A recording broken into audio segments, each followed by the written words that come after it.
Hello, it's me, um, the girl you guys all love, who makes this channel. Um, Today we are going to be looking at, you guessed it, some more. Let me actually look at the camera. Some more fat logic. So I feel like my views are kind of like, I don't know how to say this. Like, I wouldn't say that they're shifting. Like, I still agree with a lot of the core beliefs that I had when I made the first episode of this.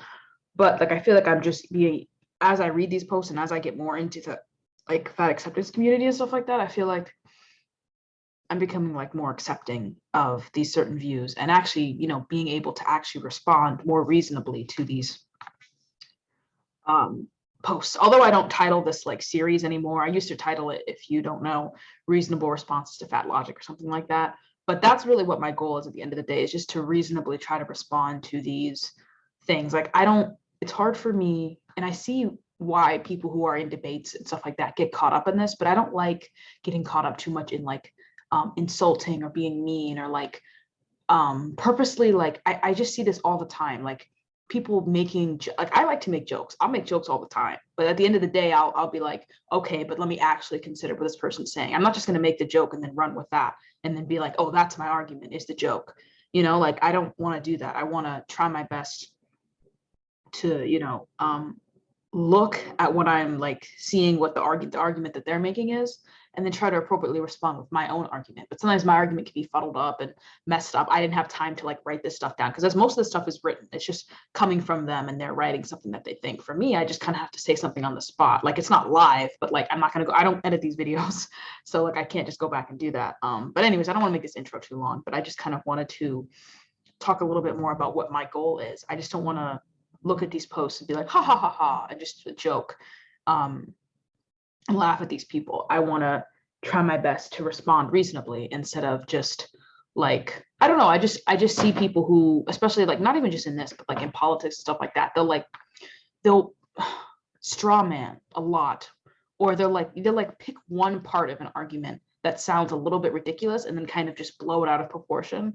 And obviously it's easy to do that with the, in my opinion, kind of sometimes ridiculousness that these people are saying. But a lot of these, because obviously a lot of these fat activists aren't like scientists. They don't know anything really, and I don't know anything. I'm not a scientist. I just know what has been backed by a lot of studies and everything like that, and has been known for a long time. But then also, just because something has been known for a long time does not mean that it's right. A lot of things have actually been proven wrong, and science is not as concrete as everybody wants to believe. But that doesn't mean that there aren't certain things that have been proven time and time again. But I will contradict myself a lot, or I'll like try to consider what I'm saying and consider the arguments that other people could make, because I don't want to just seem like, oh, I have all the answers and I know everything. I don't. I'm just having fun.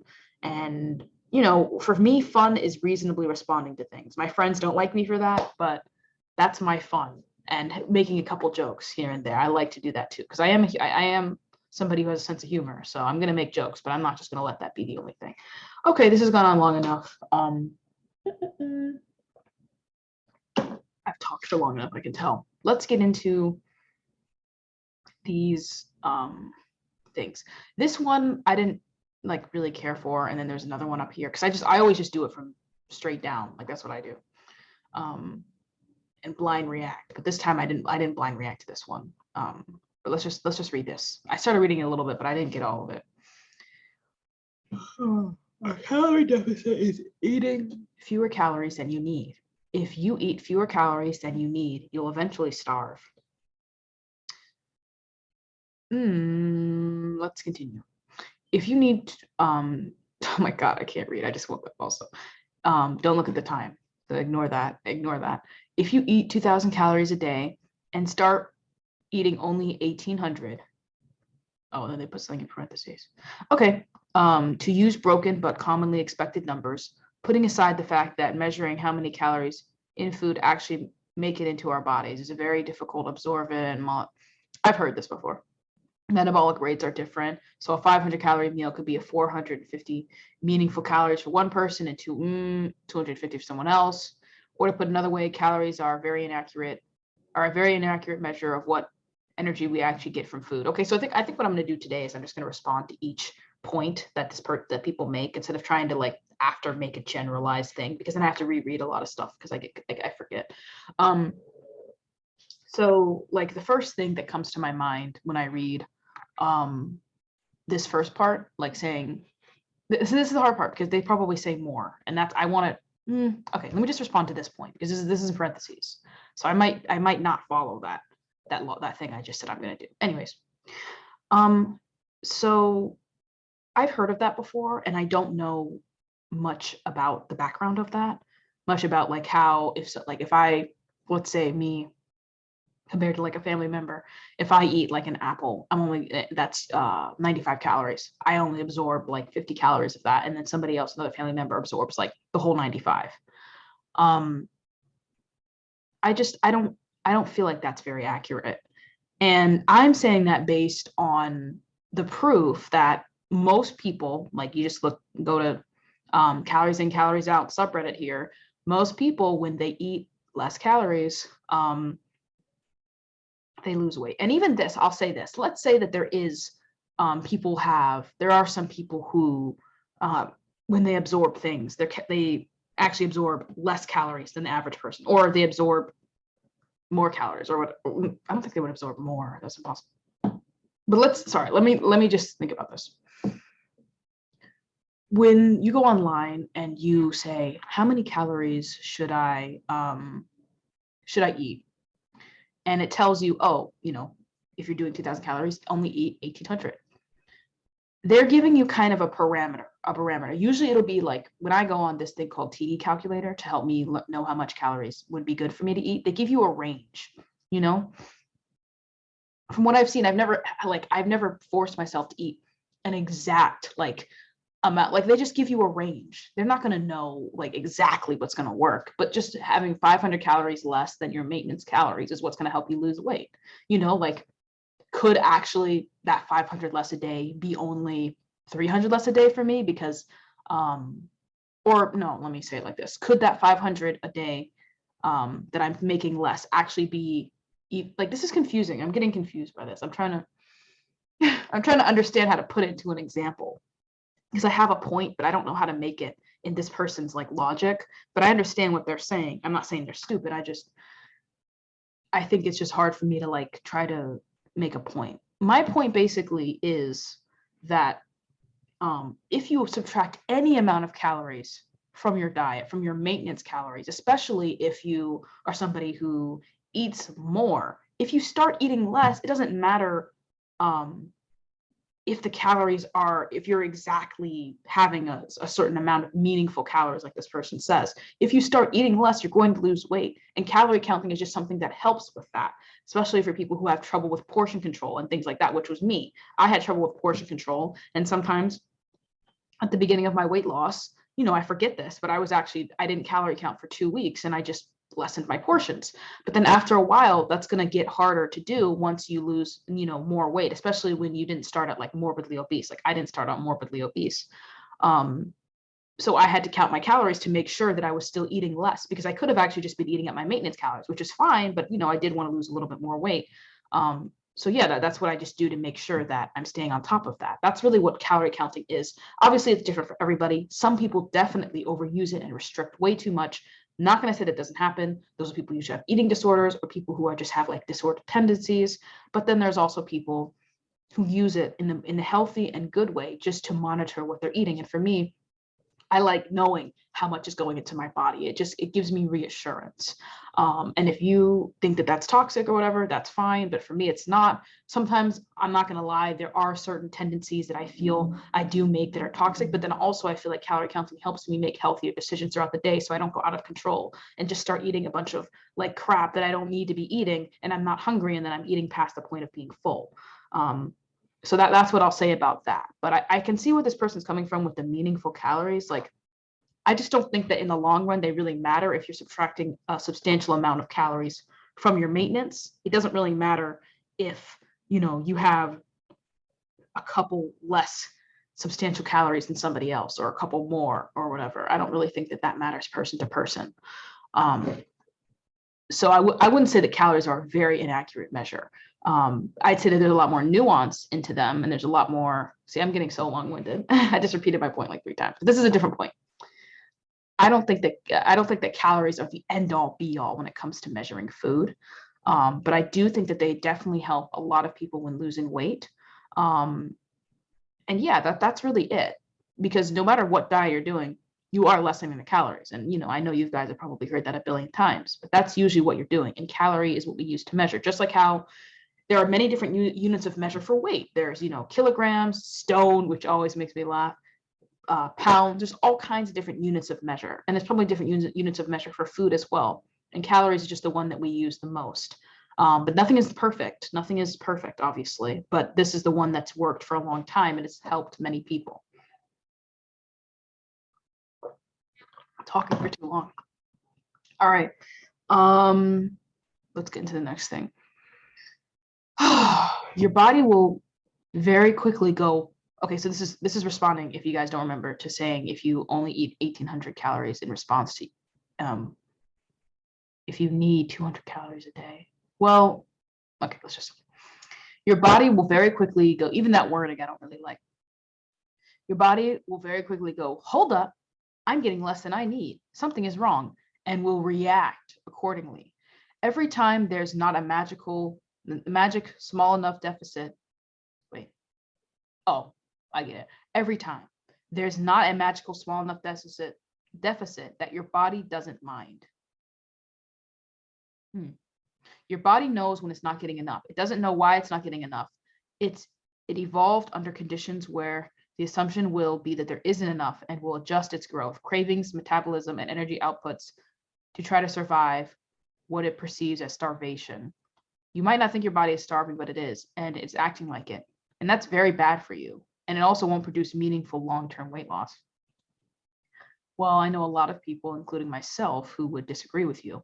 I mean, I wouldn't consider myself long-term weight loss yet because I'm still kind of in my weight loss, how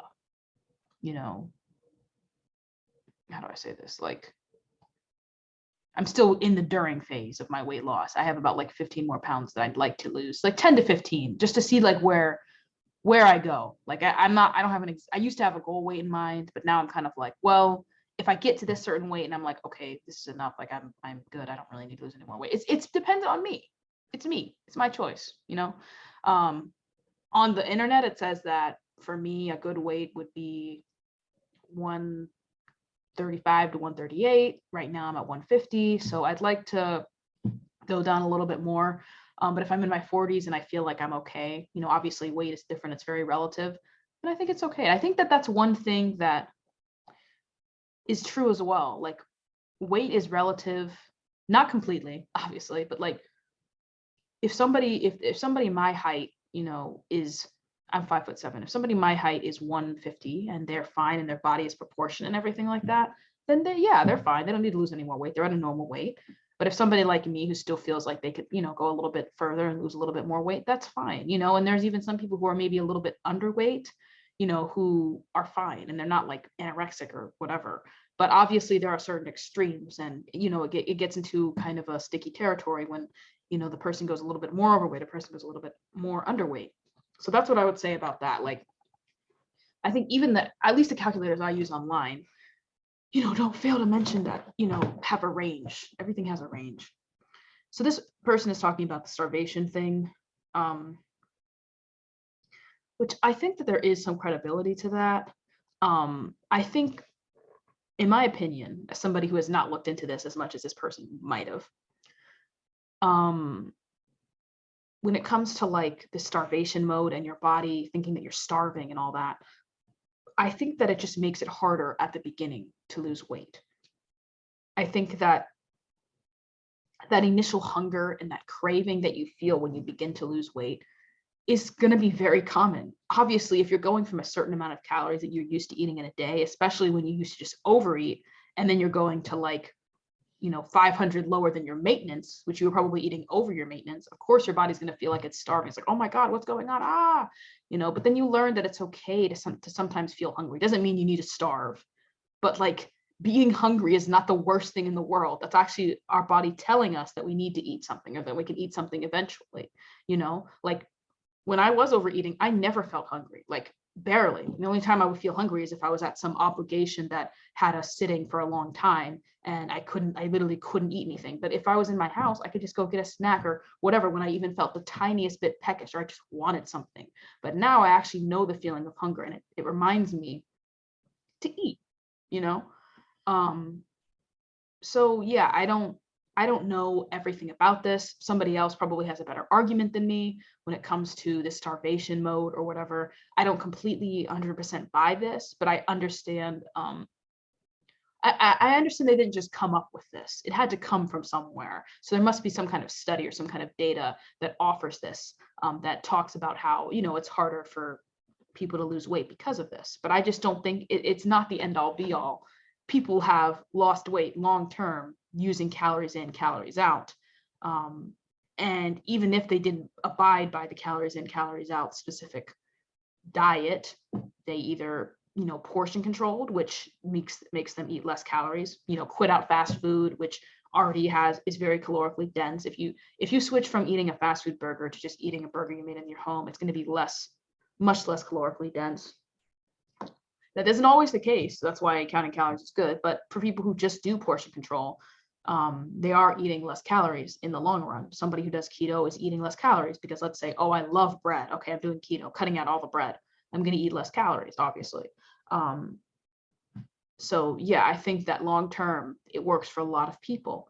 And if you're somebody it doesn't work for, that's okay. But to kind of say that this person is saying this like it's general, and even they even say, like, I'm trying to give them the benefit of the doubt so that they're not saying, they even say you might not think your body is starving. So maybe they're saying like, because other people will say you will feel like you're starving. You are starving, like you're going to starve. It's going to feel awful, whatever. But this person's even saying your body won't feel like it, but it's going to act internally as if it is, and you're not going to be able to lose weight in the long run. I guess I'd like to hear more specifics about what they mean. Like, do they mean that person's metabolism is just going to be damaged and they're never going to be able to lose any weight because their metabolism is messed up because they starve themselves? Or does it mean that person's going to lose the weight, but then eventually their body's going to ramp back up and get back to that set weight, which is this is kind of in the same sector as set weight. I feel like I say sector a lot. I don't know, but I don't agree with this. And I feel like not even anecdotal proof, but just like overall data proof will say that long-term weight loss can happen and is possible, but it takes other things other than just calorie count. It takes a healthy mindset. And that's what I had to develop as well. And that's what I had to realize too. It's like, that's one thing that I want to say. And I need to mention this more when I'm talking about weight loss and what works for it, but it isn't just as simple as calories in, calories out. It is I just contradicted myself. It is that simple when it comes down to the like numbers and what's going to actually show results.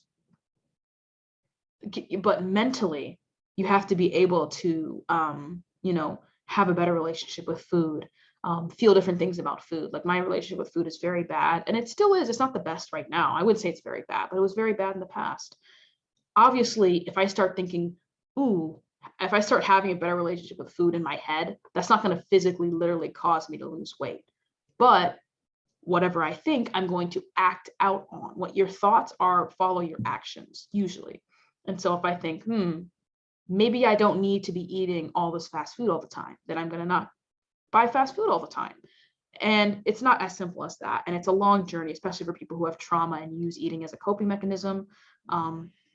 Food addiction, all kinds of things like that. It's very difficult. And as somebody who's been through it myself, I completely understand.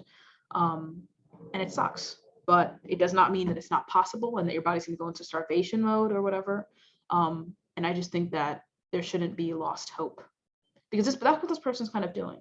It's just kind of, saying that they have no hope. Why would you eat less? If you can't eat less calories, then you're not going to lose weight. So then what are they supposed to do? They just have no option.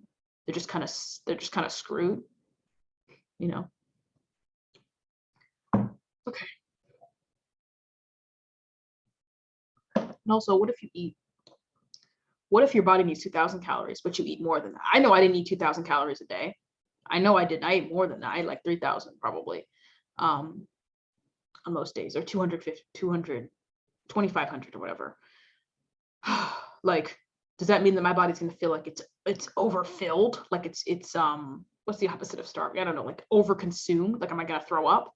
No, my body will eventually adapt to it, just like your body will eventually adapt to you eating less, unless you're continually fluctuating how much you eat. Like, let's say one day you're like, okay, 1,500 calories, one day 1,200 calories, one day 1,000 calories, one day 2,000. Like, if you're continually fluctuating, then your body's gonna be like, whoa, what's going on? Like, and you know, your cravings and your metabolism. This is just me coming up with stuff. I'm just thinking.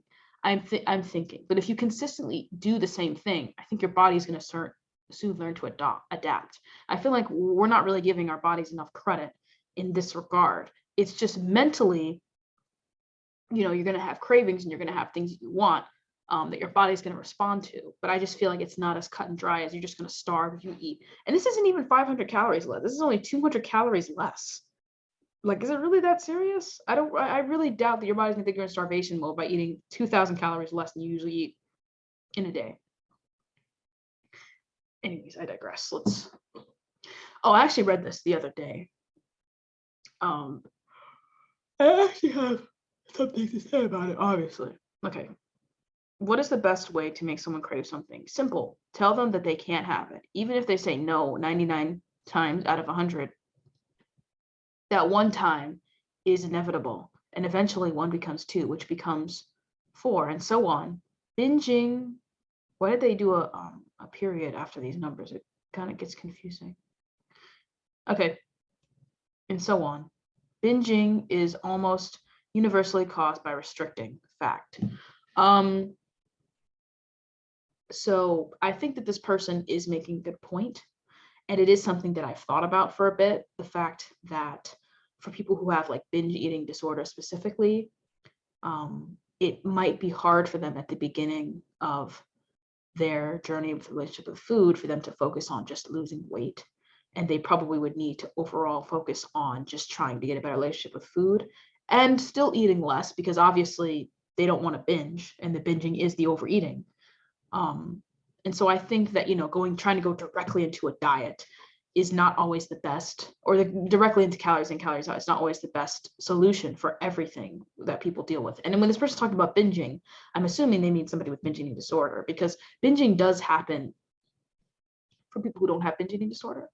And, you know, sometimes I would quote unquote binge, but I wouldn't define it as that. I wouldn't define it as these crazy, like, I would just define it as I overate throughout the whole day. I wouldn't say as I just like did one big sitting and ate a bunch of food. Even when I did get a bunch of food in one sitting, I would always take breaks and pause. Like, I was never like eating so much that like I felt like I was gonna like, anyways, we're not gonna get into me, because I have a lot of varied feelings about how my relationship with food is, you know. Anyways, I'm just gonna assume they're talking about binge eating disorder, which is the most extreme version. But then also, I guess I'll also consider if they're not talking about binge eating disorder. But I just don't know how to really talk about that unless it's not about binge eating disorder. But anyways, with that clarification out of the way,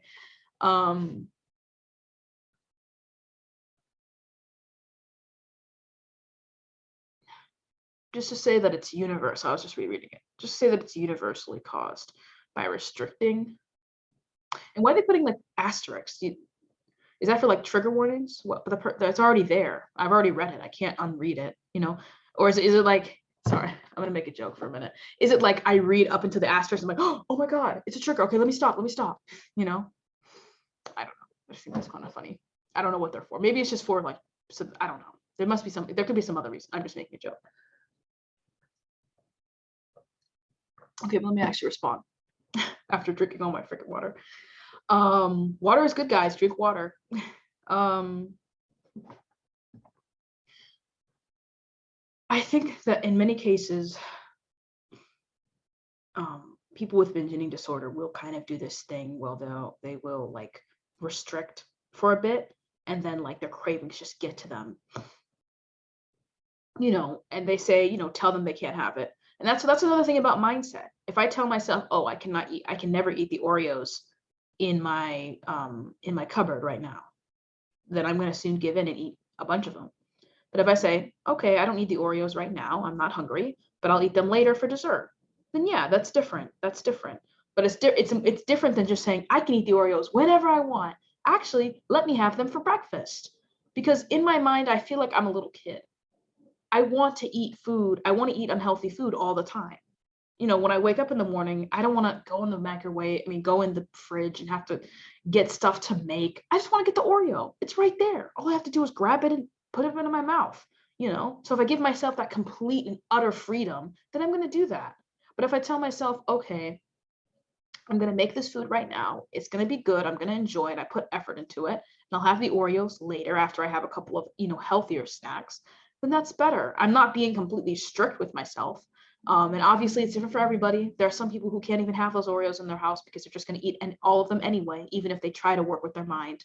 But I'm lucky enough, at least with Oreos. There's these other cookies that I get from Trader Joe's, cannot. I will eat those for breakfast, lunch, and dinner.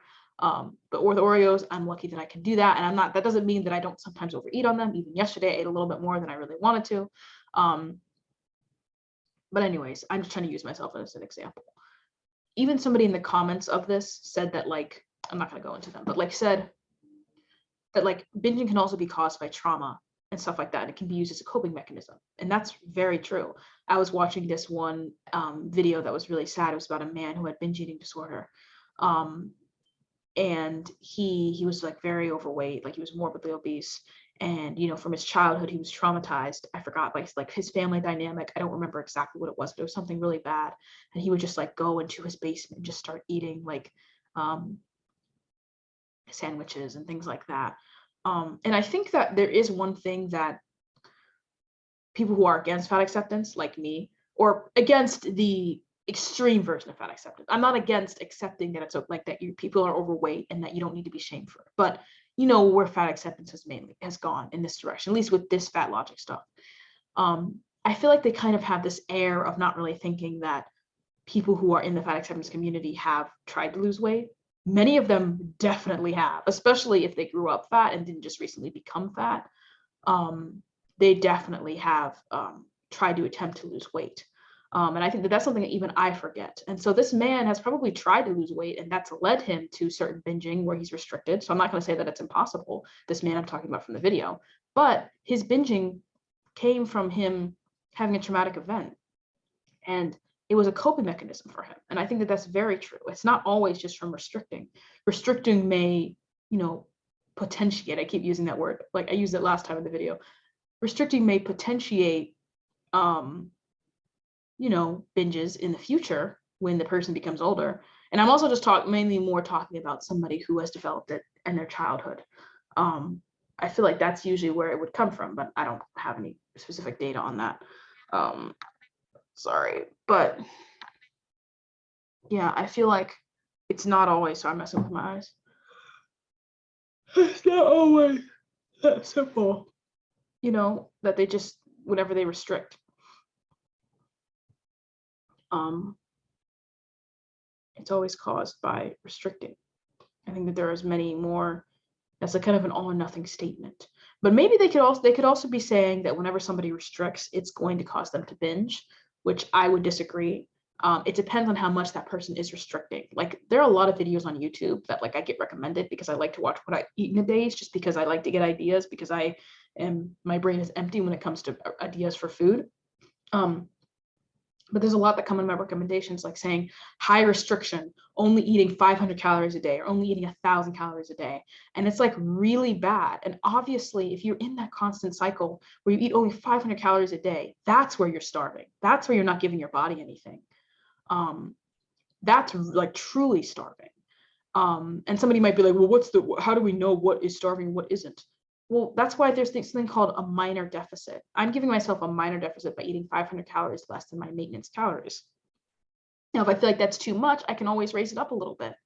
But to be eating only 500 calories a day, that's never going to be recommended to anybody, to eat that many calories a day when they're trying to lose weight, unless they're literally like 1 foot, unless they're a baby, which even babies don't eat that little.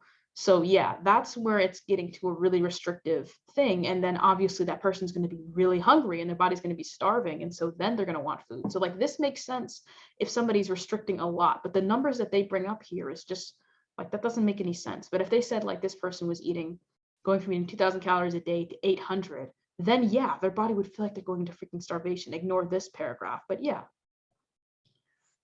And then, eventually they're going to binge and they're going to eat too much. I've even had this in my own life. Sometimes there are days where I eat a little bit, like I eat a little too less. And that the thing is, there's going to be days where you eat too much and days where you eat too little, especially when I had the flu. That's what I did. And then after the flu, I got really hungry. And so I ate a lot more than I really like, not that I wanted to, but like more. So it does happen. And I'm not going to say that it doesn't, that your body doesn't, get confused and things like that. But if somebody's just, eating a little bit less, restricting a little bit, which I don't like that word because it sounds like bad, but just like eating, a couple calories less than they usually eat in their maintenance calories, they're not going to binge. But if they have a binge eating disorder, they're probably going to binge no matter what they eat, no matter if they overeat for the day, but it's not a binge. Binges can be caused by a lot of things. It could be caused by death. It could be caused by, assault. In varying degrees, abuse, all kinds of things. And I think that restricting can also be caused by a bunch of things. And I don't think that they are causes of each other. I think that they are causes of other things. They are, I don't think they're antitheses, I'm using that word right, of each other. I think that they are in the same ballpark. That's such an awful way to explain it. They're in the same category, and it just depends on who that person is. Like somebody might go to drugs for a coping mechanism, somebody might go to restricting for a coping mechanism, and somebody might go to binging for a coping mechanism. That's really what I feel. So I don't think that it's always a cause and effect, but I'm not saying that there can't be inner layers like into each other. Like somebody could do drugs and then they could cause them to eat less. So I'm not saying that it's never true that restricting causes binging. I just doubt that it's always the case. Okay. Whoa. What is this?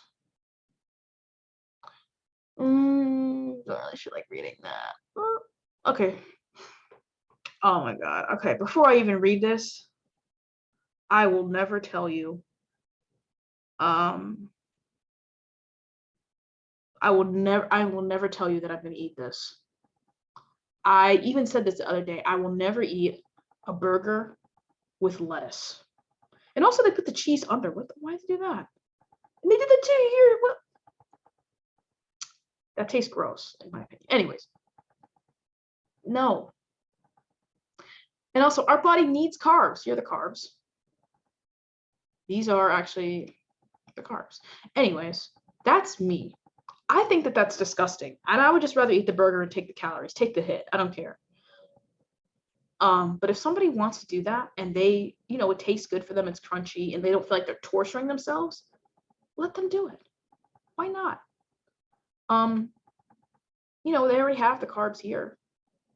Actually today I think I'm gonna have a burger. I'm gonna have this, but instead of eating the fries, I'm gonna have a salad. That's what I do. Like I would rather have the salad as the side and just have the carb on my bun than like do this shit. Like that's gross to me.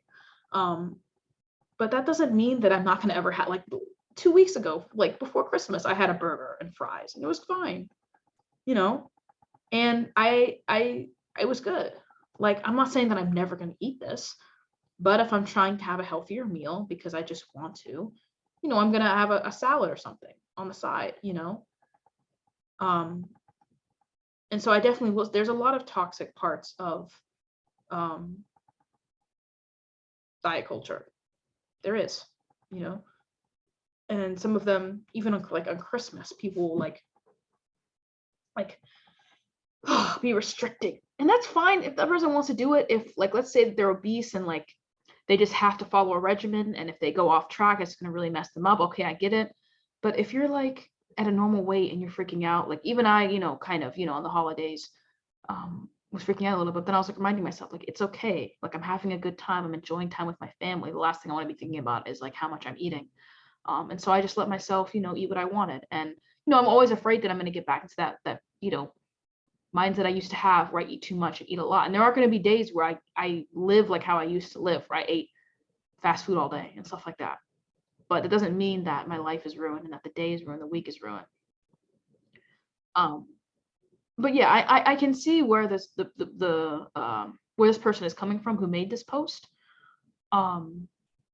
I can see how, eating constantly like this, being constantly hyper aware of how many carbs and whatever's are in the things you're eating, especially if you're not like a bodybuilder or something, if you're just like a regular person. Yeah, like I remember I did become super obsessed with macros and everything like that. Like I was writing down in my notebook, oh my God. And guess what? I never ate like that because it was so complicated for me. I was making it so complicated and hard because I was afraid. I was so afraid that it wasn't going to work and that if I just lessened my calories, it wasn't going to work, but it did. And it was really that simple. And once you just start, and then you can see what happens and you can, adjust as you go. But yeah, I can see where this person is coming from. This is disgusting to me, but if this post was like a burger with a salad instead of the fries, and then they went back and did this, I would agree. I would do the fries with the salad. I mean, I would do the salad with the burger. Our bodies do need carbs, and I think that there's so much hate against carbs and sugar. But no, I feel like our bodies do need carbs. Do they need like these high refined carbs, like in this bun? No, probably not. Probably, like a healthy carb, like potato, sweet potato. I literally can't think of anything else. Like whole grain bread, rice, things like that. I'm not saying that I can't have this and I can't get bread. And I'm not saying I don't ever eat toast or burgers with buns. I do it all the time. I'm not a keto person, but our bodies don't always need these high refined carbs. But yes, our bodies do need carbs and fat and protein. So.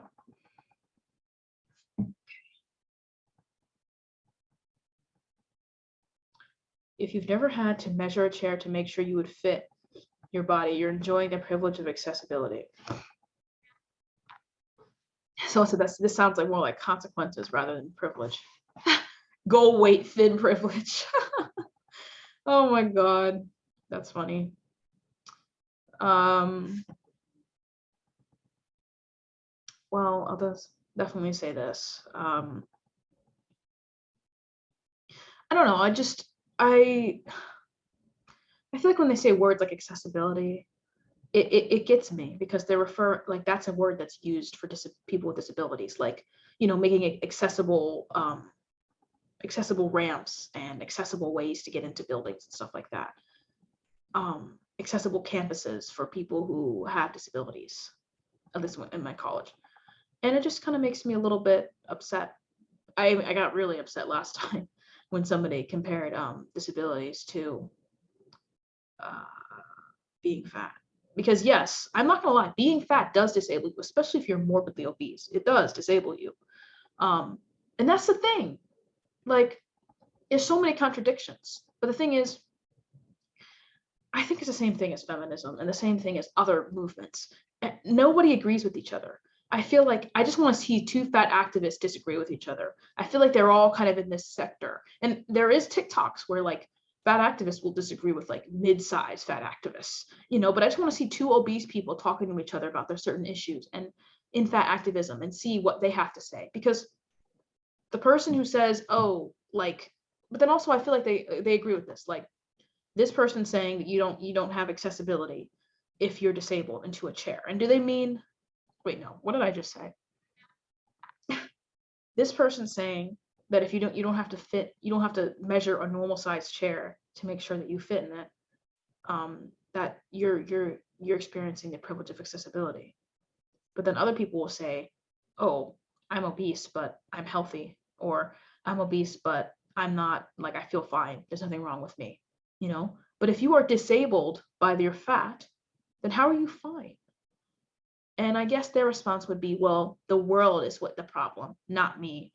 The world is making these chairs big. Or you're making these chairs too small. And so I see I'm disagreeing with myself. Or I'm not disagreeing, but I'm like making rebuttals because I want to understand this and really try. This video is going to be so long. I'm just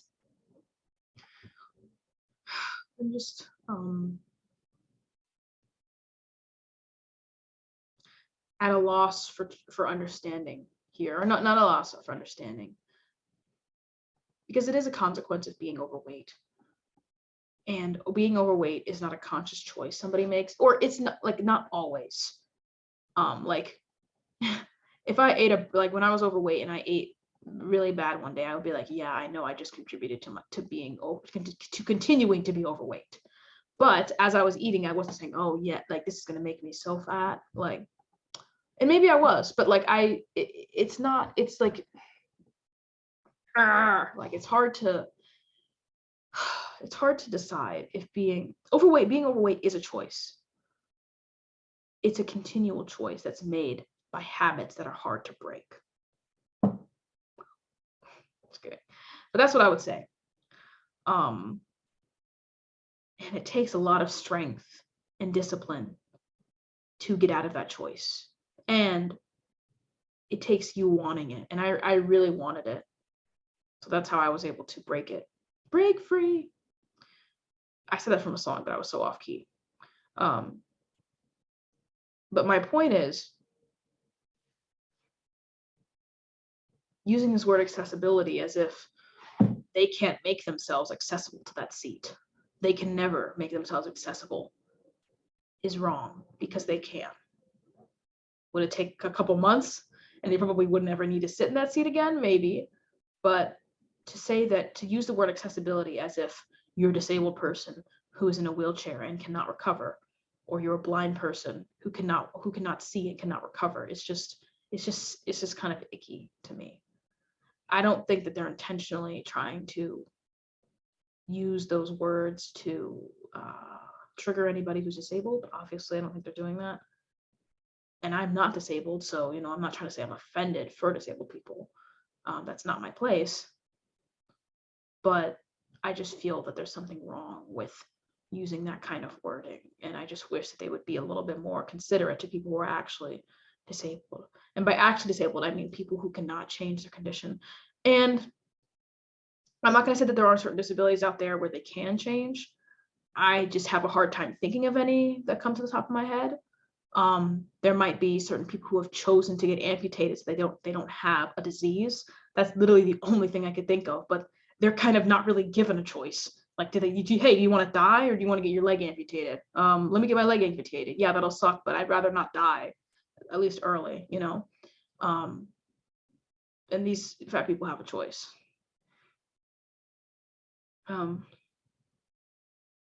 But I will say that, like, thin privilege does exist, or people who are thin do have more privileges.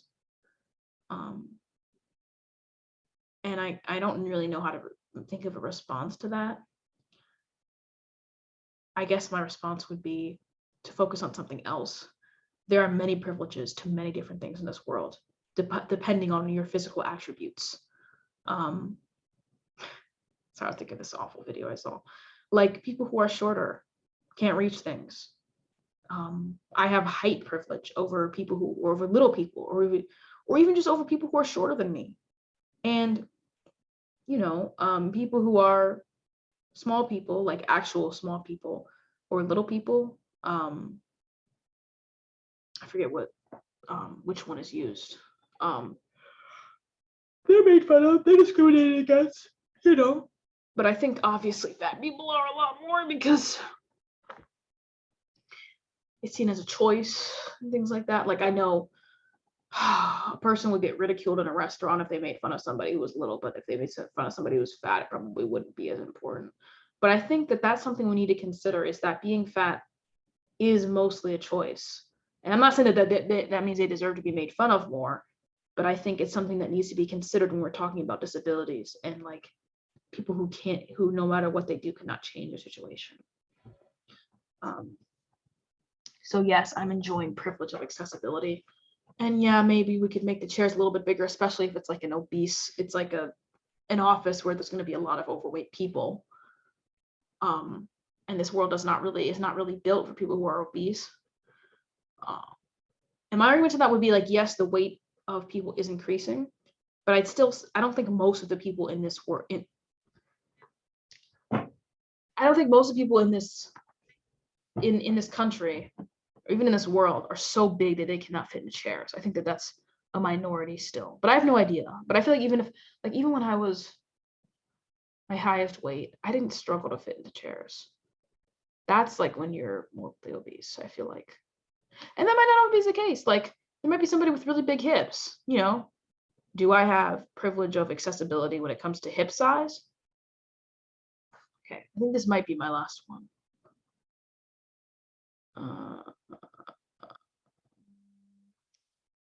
Weight stigma from doctors has killed, sickened, and injured generations of fat people. Okay, again, that wording is like, I could just see somebody saying, race stigma has killed, sickened, and injured generations of Black people. I don't know. I just find that humorous. Say generations of fat people as if we're all connected. I'm not fat anymore, technically, but like we're like I have fat ancestors or some shit like that. Like we're not all connected like that. Like I have Black ancestors, but I don't have fat ancestors. Like there's people who are fat in my ancestry, but they don't count them as my fat ancestors. I just feel like that's a little, let's say generations of fat people is a bit, that's just stupid in my opinion. I'm actually like kind of upset by that. Like why are you using that stupid ass wording? Sorry. Okay, I got a little angry with that. Okay. Fix yourself, healthcare, then we'll stop being terrified of you and describing your deeds to the world. Okay, besides, I'm just gonna ignore the generations of fat people because it's gonna make me angry.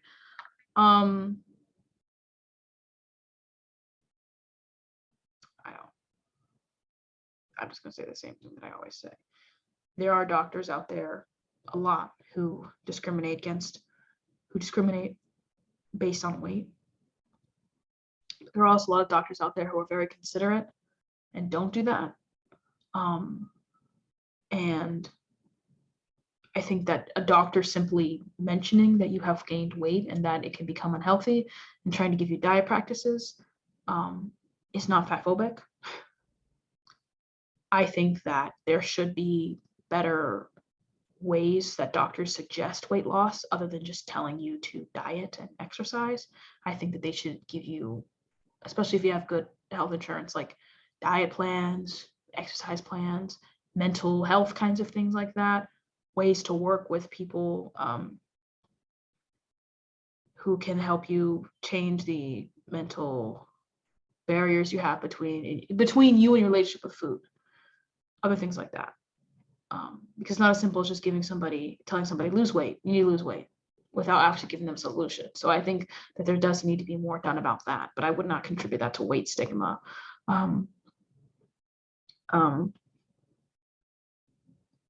But yeah, I think I'm not gonna lie, there is fear for every fat person going into the doctors. I was scared of going to the doctor when I was overweight because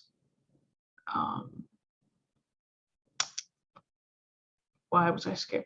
Oh, because like, I was overweight and I knew that they were going to tell me, and they did tell me, but they were very nice about it. Like, yeah, you could lose a couple of pounds, but you'll be okay, and just like, taking my blood, saw I had high cholesterol, like wanted to make sure that I didn't maintain that as a teenager, because I was a teenager when this happened.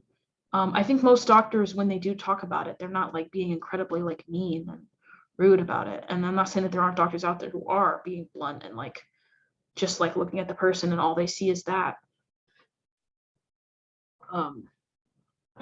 But I don't know, just to say like generations of fat people is a little ridiculous to me. Okay, that's it. I hope you guys enjoyed this lovely video. I always do this like when I'm really tired. I don't know why I do that. But anyways, see you later.